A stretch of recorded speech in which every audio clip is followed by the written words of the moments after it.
Beh, le piante sono un elemento importante e basilare per il buon andamento dell'acquario.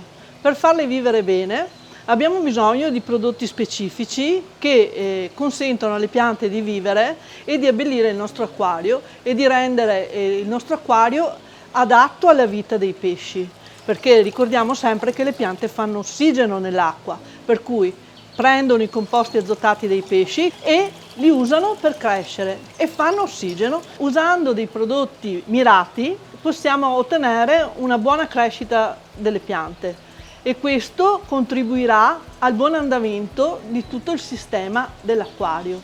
L'acquario è un ecosistema e le piante sono un elemento caratterizzante del nostro acquario, per cui usando dei buoni prodotti e avendo un sistema di fertilizzazione mirato riusciamo ad avere degli ottimi risultati. Alla base della fertilizzazione c'è la CO2 naturalmente, la CO2 è il carbonio e chiaramente le piante vivono di carbonio. Il ferro è un altro elemento importante, potassio è un altro elemento ancora, nitrati e fosfati. Anche la luce è un elemento fondamentale per la buona crescita delle piante. Oggi esistono i LED. I LED hanno rivoluzionato la luce per l'acquario perché hanno una potenza e una penetrazione maggiore di quanto fosse in passato.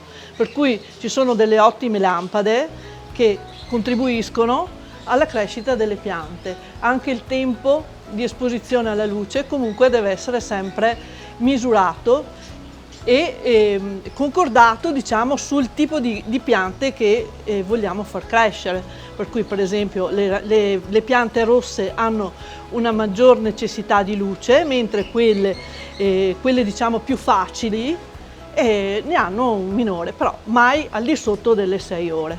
Per trovare tutti i prodotti e anche qualche consiglio rivolgetevi ai negozi specializzati in acquariologia.